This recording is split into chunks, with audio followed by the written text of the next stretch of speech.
అక్కడికి అమ్మవారు వెళ్ళి ఆయన నమస్కారం చేసి ఇలా అడుగుతూ ఉంది. ఓ నాదా, లోకంలో స్త్రీలందరికీ కూడా సర్వసౌభాగ్యాలు కలగజేసే ఏదైనా వ్రతం ఉందా అని అడిగిన తర్వాత అడిగేసరికి స్వామి అంటారనమాట, ఓ దాక్షాన్ని నీకు తెలియంది ఏమీ లేదు, కానీ నా చేతి చెప్పించాలని నువ్వు చూస్తున్నా కాబట్టి చెప్పినా నేను వరలక్ష్మి వ్రతం అనే వ్రతం ఉంది. ఆ వ్రతం ఎవరైతే చేస్తారో వాళ్ళకి జన్మజన్మలకి తరగని సౌభాగ్యం, సంతానం, అష్టైశ్వర్యాలు కలుగుతాయి అని చెప్పి అన్నారనమాట. ఓ నాదా, వ్రతాన్ని ఎప్పుడు ఎలా చేయాలని చెప్పి అడిగినాడు మళ్ళీ అమ్మవారు. అడిగేసరికి ఈ వ్రతాన్ని చేయవారు ముందుగా సూర్యోదయాన్ని ఉంటే నిద్రలైతే ఇంకా స్నానం చేసి భర్త యొక్క అనుమతి తీసుకోవాలన్నమాట. వ్రతాలు చేసేప్పుడు భార్యని చేయాలి, భర్త యొక్క అనుమతి తీసుకోవాలన్నమాట. అనుమతి తీసుకుని ఆ భర్త సహకారంలో ఈ యొక్క వ్రతం చేయాలన్నమాట.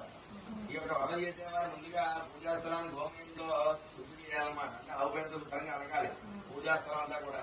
అడిగిన తర్వాత ఎక్కువగా అష్టరత్నాన్ని ముగ్గులు పెట్టాలన్నమాట.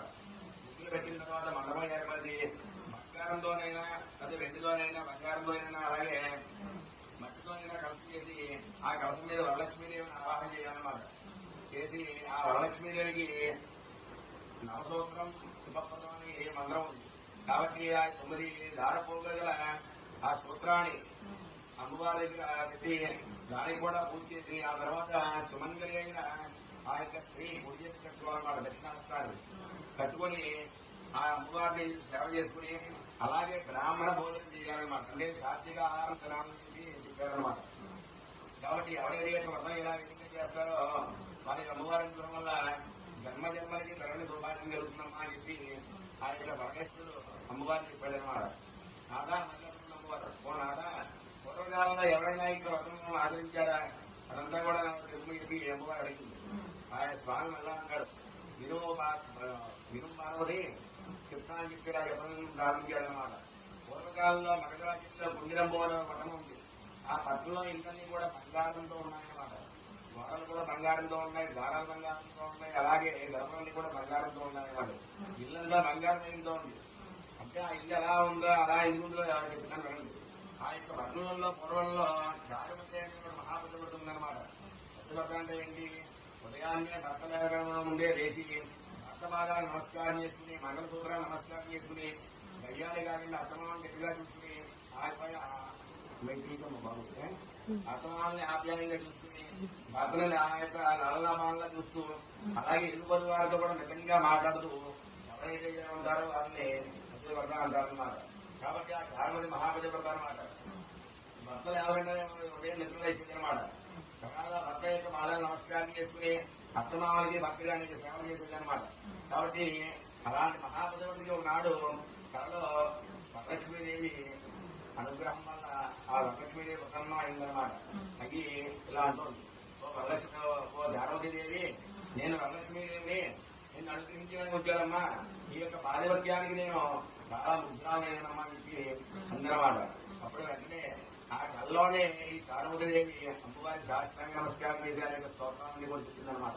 సర్వస్వరూపే సర్వేశ్వరి సర్వశక్తివంతే దయచేసి స్థాయిదేవి లక్ష్మీదేవి నమస్తే అని అనే విధంగా స్తోత్రాలు చెప్పిందనమాట.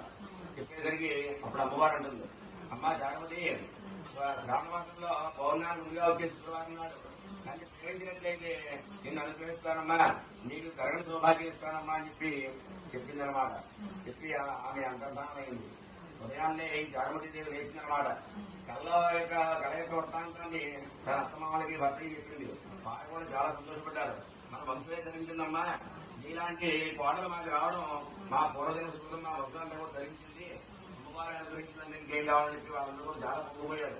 అప్పుడు ఆ చారుమతి అంటుంది, నాన్నగారు అమ్మగారి యొక్క ఆజ్ఞ తీసుకుంటుందన్నమాట.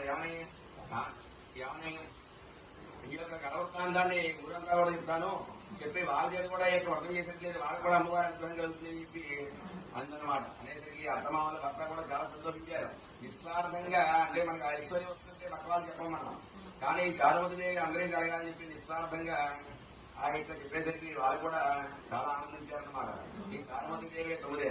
ఈ చారుమతిదేవి ప్రతి ఇంటికి కూడా వెళ్లి అమ్మవారి లాగా అనుగ్రహించింది. కాబట్టి మీరు కూడా అమ్మవారి సేవ చేసినట్టు మిమ్మల్ని కూడా అమ్మవారు చల్లగా చూస్తుంది చెప్పి అందరికీ చెప్పిందనమాట.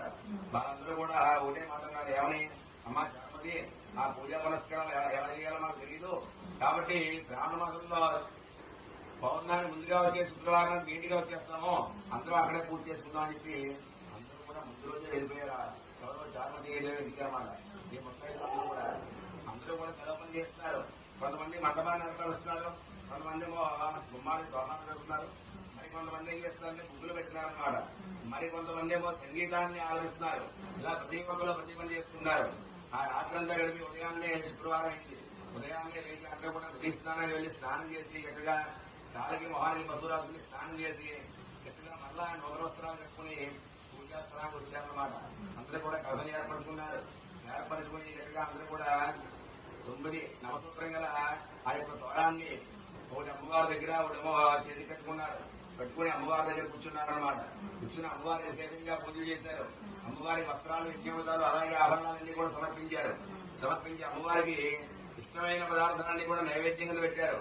రకానికి 27 చొప్పున మొత్తం నూనెతో నైవేద్యం నేతితో చేసినవే 21 రకాలు చేశారన్నమాట. ఒకళ్ళు చేసుకుని అందరూ కూడా నైవేద్యం పెట్టుకుని ఆ యొక్క మంగళహారం ఇచ్చి అందరూ కూడా నేతి నుంచి ఒక ప్రదక్షిణం చేశారు అమ్మవారికి. చేసేసరికి వారికి గల్లుగల్మని శబ్దం వినపడింది. ఏమిటా అని చెప్పి కాళ్ళ దగ్గర చూసుకున్నారు. వాళ్ళ కాళ్ళకి బంగారంతో చేసిన ఆభరణాలన్నీ కూడా వచ్చేసాయి. మళ్ళా ఇంకో ప్రదక్షిణ అమ్మవారిని భక్తితో చేసుకున్నారు. చేసేసరికి వాళ్ళ చేతికి బంగారంతో చేయబడిన ఆభరణాలన్నీ కూడా వచ్చాయి.